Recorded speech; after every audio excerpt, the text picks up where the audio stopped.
Hello students, नमस्कार। आज हम लोग एक्सरसाइज 3.1 क्लास 12 के लिए सॉल्व करने वाले हैं। यह बहुत ही आसान एक्सरसाइज है, बेसिक ऑफ मैट्रिक्स पे बेस्ड है। यदि आप लोग मेरा बेसिक ऑफ मैट्रिक्स वाला वीडियो नहीं देखे हैं तो उसको देख लीजिए, आपको सब कुछ समझ में आ जाएगा। लेकिन ये एक्सरसाइज सिर्फ बेसिक्स क्या है मैट्रिक्स के उस पर बेस्ड है। बहुत ही आसान क्वेश्चन है, कोई भी इसको कर सकता है। तो मैं इसलिए कर रहा हूं ताकि आप लोगों को एक बार फिर से रिकॉल करा सकूं।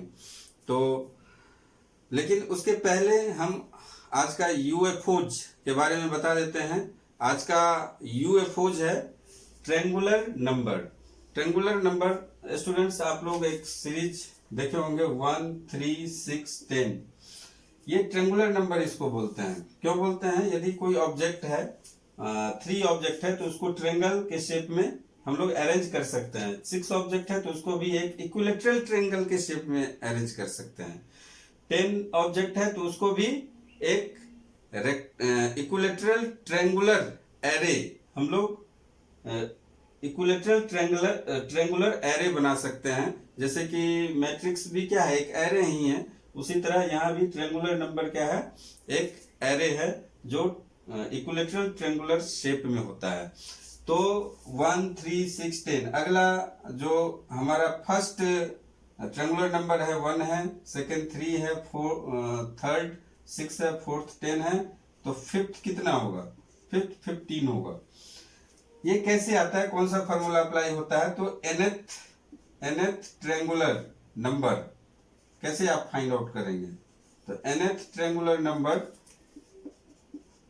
होता है n into n plus 1/2।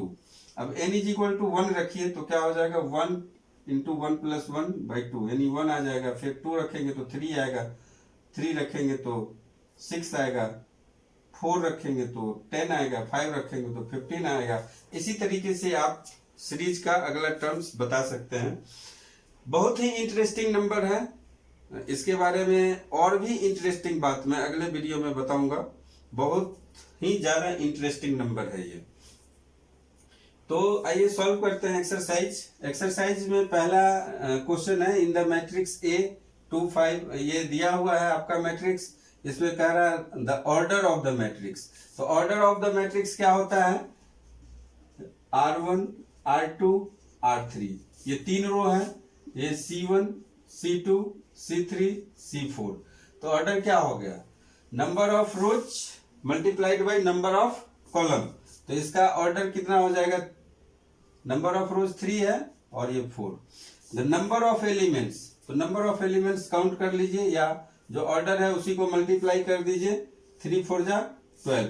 Right the elements A13। तो A13 यानी कि फर्स्ट रो और थर्ड कॉलम। फर्स्ट रो इसमें होगा, थर्ड कॉलम ये होगा। तो ये आपका ये फर्स्ट रो है और ये थर्ड कॉलम है। तो A13 क्या हो जाएगा? 19 होगा। फर्स्ट रो ये ऐसे राउंड कीजिए और इसमें थर्ड रो ऐसे राउंड कीजिए, तो कौन कॉमन आ गया? 19।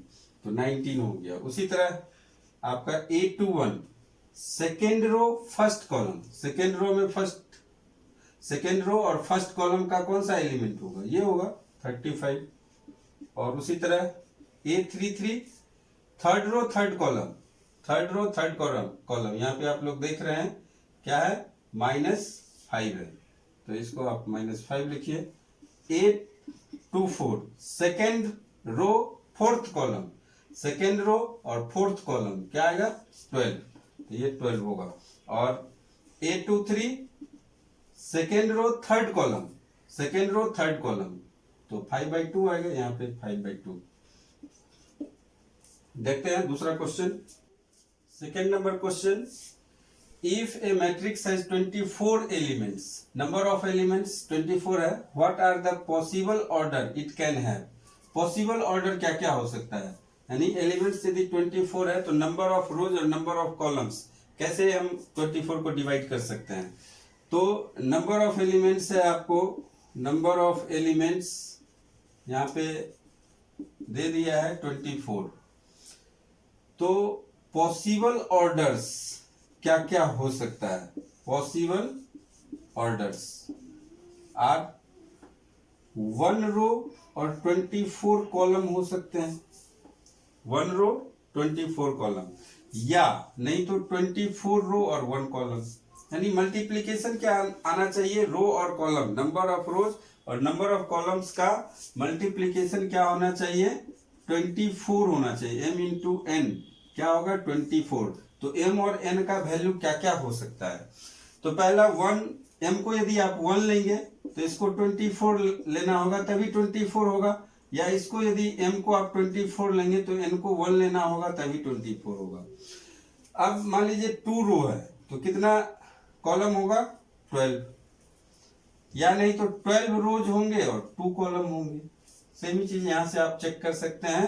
क्या है? m इंटू एन कितना होना चाहिए? 24। तो 2 यदि m लेंगे तो n कितना होगा? 12 होगा तभी 24 आएगा ये। और इसी तरीके से आप यदि 3 रो लेंगे तो 8 कॉलम होगा, और 8 रो लेंगे तो 3 कॉलम होगा, और 4 रो लेंगे तो 6 कॉलम होगा। 4 6 जा 24, या 6 4 जा 24। और कोई पॉसिबिलिटी बनेगी? 24 5 से होगा नहीं, 6 हमने ले ही लिया है, 7 8 ले ही लिया है, 9 10 12 ले ही लिया है। तो ये पॉसिबल ऑर्डर्स हैं। अब कह रहा है कि what if it has 13 elements?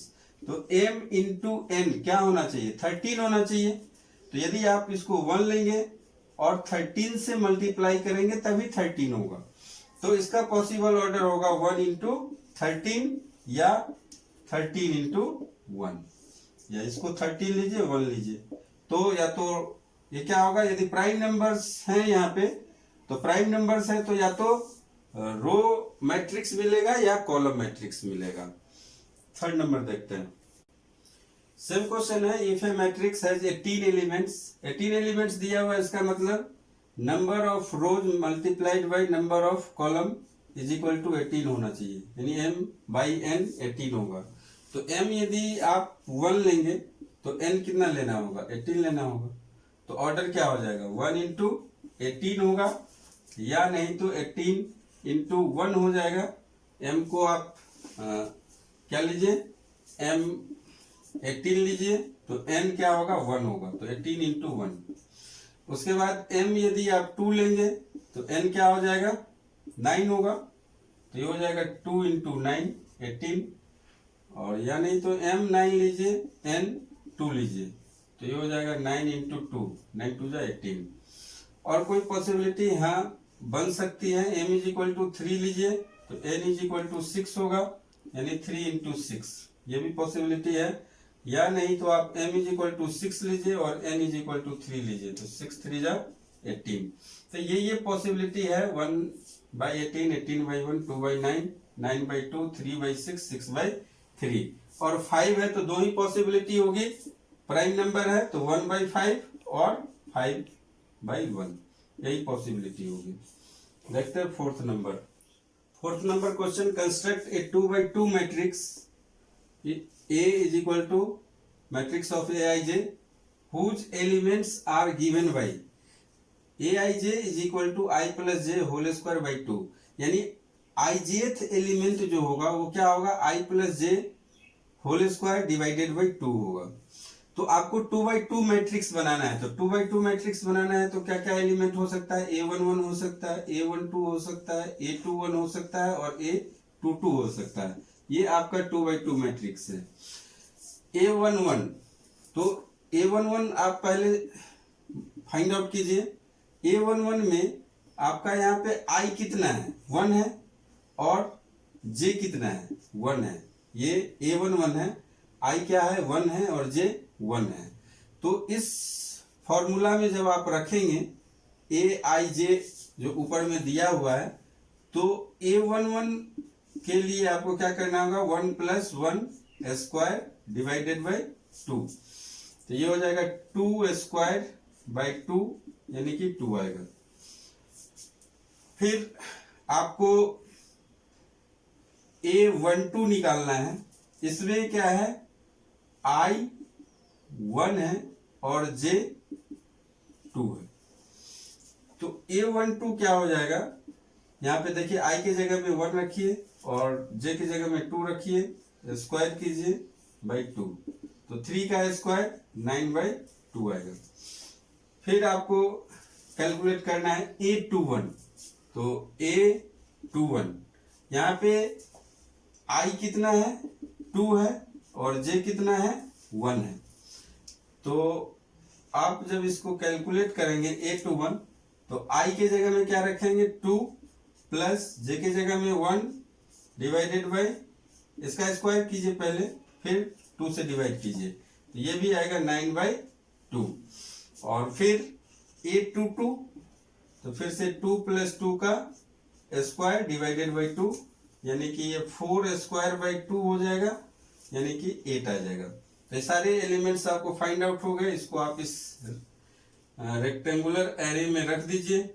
A11 आपका 2 है, A12 9/2 है, और ये A21 आपका 9/2 है और ये 8 है।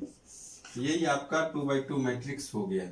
बाकी जो है सेकेंड थर्ड इसी तरह है, आप उसको कर लेंगे, बहुत ही आसान है। नेक्स्ट क्वेश्चन है, construct a 3/4 matrix whose elements are given by Aij, यानी ijth element half minus 3i plus j, ये ijth एलिमेंट होगा। यानी आपको 3/4 मैट्रिक्स, ये कौन सा है, 3/4 मैट्रिक्स है, जिसमें आपको ये एलिमेंट्स निकालने हैं, A11, A12, A13, A14।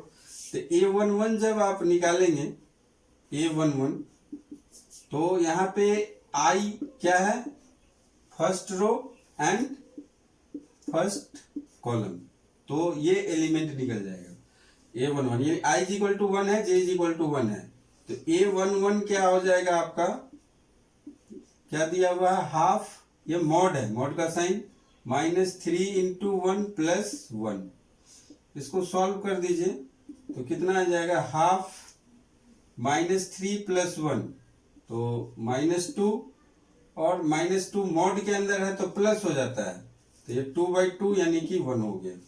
उसी तरह A12 निकालिए, तो A12 हो जाएगा आपका हाफ मॉड -3 × 1 + 2, फिर ये आ जाएगा हाफ -3 + 2 -1, और -1 का मॉड 1 हो जाएगा, तो ये हो जाएगा आपका 1/2। फिर आप निकालिए A13 हो जाएगा हाफ -3 × 1 + 3, और -3 + 3 0 हो जाएगा, तो ये हो गया 0। और उसी तरह आप A14 निकालिए, तो हो जाएगा हाफ -3 × 1 + 4, 0। I का वैल्यू 1 होगा और J का वैल्यू 4 होगा। इसको सॉल्व कीजिए तो -1/2, -1 मॉड में है तो ये भी 1/2 होगा।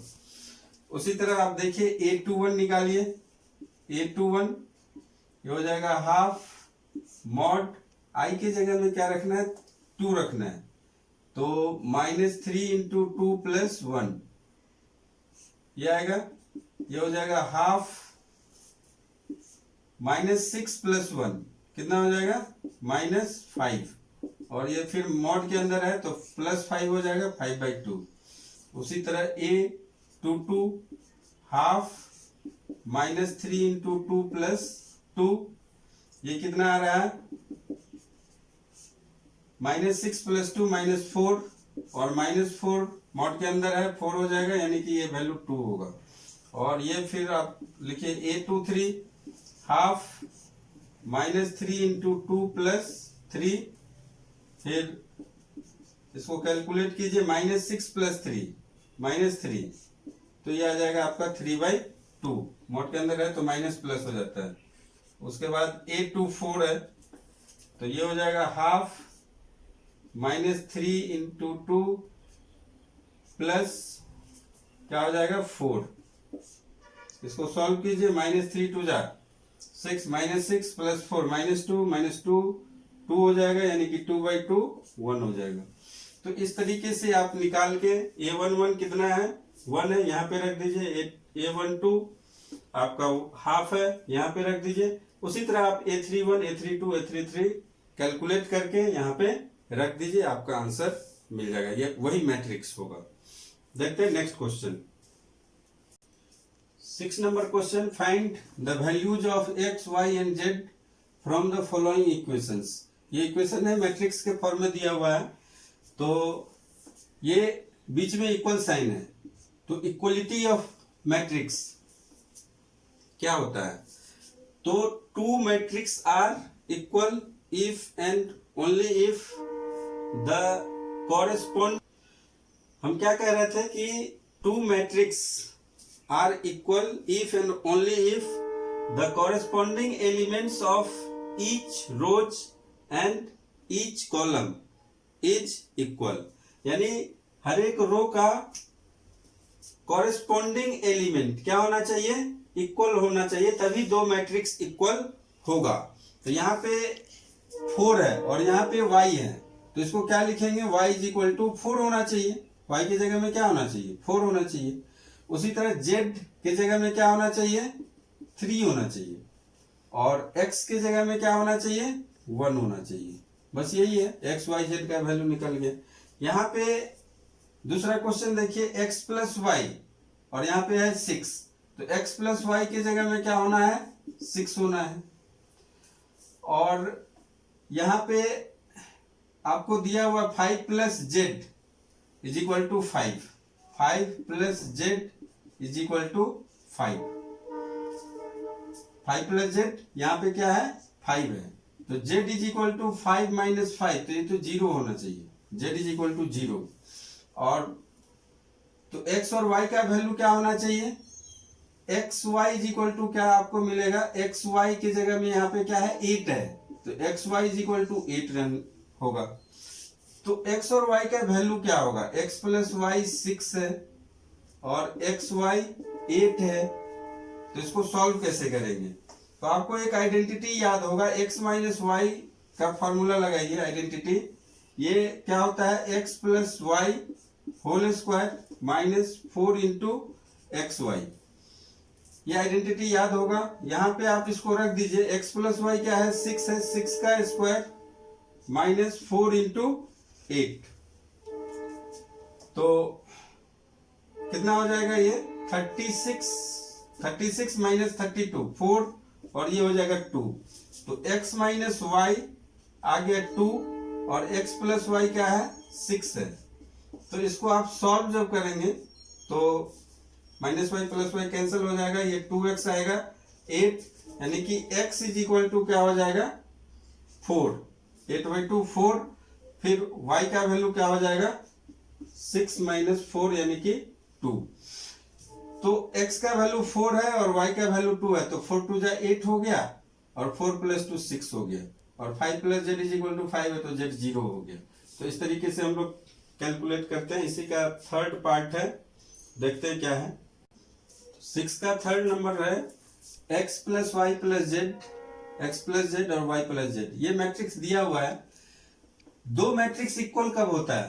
बार बार बता रहे हैं, दो मैट्रिक्स इक्वल तभी होगा जब कॉरेस्पॉन्डिंग एलिमेंट्स ईच रो और ईच कॉलम का इक्वल होगा। तो corresponding elements of each rows and each columns are equal, then matrix are equal. तो यहाँ पे x + y + z = 9 दिया हुआ है। यहाँ पे x + y + z क्या होना चाहिए? 9। ये आपका इक्वेशन 1 हो गया। फिर x + z = क्या होना चाहिए? 5 होना चाहिए, ये इक्वेशन 2 हो गया। और y + z = 7 होना चाहिए, ये इक्वेशन 3 हो गया। तो इसको अब आप लोग आसानी से सॉल्व कर सकते हैं। देखिए यहाँ पे from 1 and 2, from 1 and 2, x + z क्या है? 5 है। यहाँ भी x + z क्या है? दिया हुआ है। तो x + z को हम क्या लिख सकते हैं? 5 + y = 9। यहाँ से y निकाल लीजिए, 9 - 5 = 4। फिर y + z है, तो इससे आप वही काम कीजिए, from 1 and 3, from 1 and 3। y plus z को क्या लिख देंगे, 7 लिख देंगे, तो 7 plus y is equal to 9। तो फिर से सॉरी 7 प्लस वाई नहीं होगा, यहाँ पे क्या है y प्लस जेड है, तो y प्लस जेड यानी कि x बचेगा यहाँ पे, y प्लस जेड, इसको आप लिख सकते हैं x plus y plus z को क्या लिखेंगे 7 9, तो ये हो जाएगा x is equal to 9 minus 7 is equal to 2। और फिर आपको x मिल गया, y मिल गया, तो z मिल ही जाएगा, थर्ड में लगा दीजिए, y मिल गया है तो क्या हो जाएगा, फ्रॉम 3 y प्लस जेड क्या है 7 है, y कितना है 4 है, तो 4 plus z is equal to 7, यहाँ से z इज इक्वल टू 3 लिख दीजिए, वैल्यू कैलकुलेट हो गया। देखते हैं 7 नंबर। क्वेश्चन नंबर 7 भी 6 के जैसा ही है, a माइनस बी, दो मैट्रिक्स क्या है यहाँ पे इक्वल दिया हुआ है, तो a माइनस बी किसके इक्वल होगा, -1 के इक्वल होगा, तो ये एक इक्वेशन बनाइए -1। फिर 2a माइनस बी किसके इक्वल होगा, 0 के इक्वल होगा, तो 2a minus b is equal to 0 के इक्वल हो गया। अब यहाँ से a और b आप सॉल्व कर सकते हैं, कैसे, तो इसको माइनस कर दीजिए, तो ये माइनस हो जाएगा, ये प्लस हो जाएगा, ये माइनस हो जाएगा, तो b और b कैंसिल हो जाएगा, -2a प्लस a, तो यहाँ पे -a हो जाएगा और यहाँ पे -1, तो a का वैल्यू 1 हो गया। अब किसी एक इक्वेशन में रख दीजिए, a minus b is equal to -1 है, आप यहाँ पे a का वैल्यू 1 रखिए, -b इज इक्वल टू -1, तो -b इज इक्वल टू -1 -2, तो b इज इक्वल टू क्या हो जाएगा, 2 हो जाएगा। उसी तरह a और c, 2a प्लस c यहाँ पे दे दिया है, 2a प्लस c दिया हुआ है कितना 5 है। अब a तो आपको पता है a 1 है, तो 2 into 1 plus c is equal to 5, तो c इज इक्वल टू आपका 3 हो जाएगा, 5 माइनस 2 3। अब यहाँ पे 3c प्लस d दिया हुआ है, 3c प्लस d क्या है 13, c आपको पता चल चुका है, तो 3 into 3 plus d is equal to 13, तो d इज इक्वल टू आपका 4 हो जाएगा, ये 3 3 जा 9, 13 माइनस 9 4, तो ABCD चारों का वैल्यू निकल चुका। देखते हैं next question. 8 number question objective type का है, A is equal to AIJ, matrix of AIJ is a square matrix, square matrix दे दिया है m बाई n ऑर्डर का, तो क्या होना चाहिए, स्क्वायर मैट्रिक्स में क्या होता है, m is less than n, m is greater than n, या m is equal to n। तो स्क्वायर मैट्रिक्स तभी होगा जब m और n का वैल्यू सेम होगा, तो इसका तो बहुत ही आसान आंसर है। 9 नंबर में देखिए 3x प्लस 7 5, ये दो मैट्रिक्स इक्वल है, यहाँ पे x का वैल्यू क्या है और y का वैल्यू चॉइस में से आपको खोज के बताना है। तो यहाँ पे 3x प्लस 7 है और ये 0 है, तो इसको जब आप इक्वेट करेंगे 3x plus 7 is equal to 0, तो x इज इक्वल टू -7/3 निकलेगा, और जब इसको आप इक्वेट करेंगे 2 minus 3x is equal to क्या होना चाहिए 4 होना चाहिए, तो ये 3x इज इक्वल टू -2 यानी कि x इज इक्वल टू -2/3 निकलेगा। दोनों कंट्राडिक्ट कर रहा है एक दूसरे को, x का वैल्यू सेम नहीं आ रहा है, इसका मतलब क्या है कि इसका सॉल्यूशन पॉसिबल नहीं है। हम इसके आधार पे बता सकते हैं कि बी नंबर सही है, लेकिन आपको चॉइस में लग रहा होगा कि x -2/3 है और y भी क्या होगा 7 होगा, y प्लस 1 क्या है, y प्लस 1 8 हो जाएगा, तो y इज इक्वल टू 7। तो आपको लग रहा होगा कि ये C सही है, लेकिन C सही नहीं है, क्योंकि x का दो वैल्यू मिल रहा है, x का एक ही वैल्यू होना चाहिए, तो इसलिए नॉट पॉसिबल इसका आंसर होगा। 10 नंबर में है the number of all possible matrices of order 3/3 with each entry 0 और 1, तो टोटल एलिमेंट्स क्या होंगे इसमें 9 होंगे, और उसके बाद every elements has 2 choices, every elements has 2 choices, तो यहाँ पे 9 एलिमेंट्स है, तो टोटल नंबर ऑफ चॉइसेस क्या हो जाएगा 2 to the power 9, जो कि 512 होगा, इसका आंसर डी होगा। तो स्टूडेंट्स, ये एक्सरसाइज 3.1 का कंप्लीट सॉल्यूशन हो गया। यदि आपको वीडियो अच्छा लग रहा है तो लाइक कीजिए, शेयर कीजिए, सब्सक्राइब कीजिए। सब्सक्राइब जरूर कीजिए। Thank you.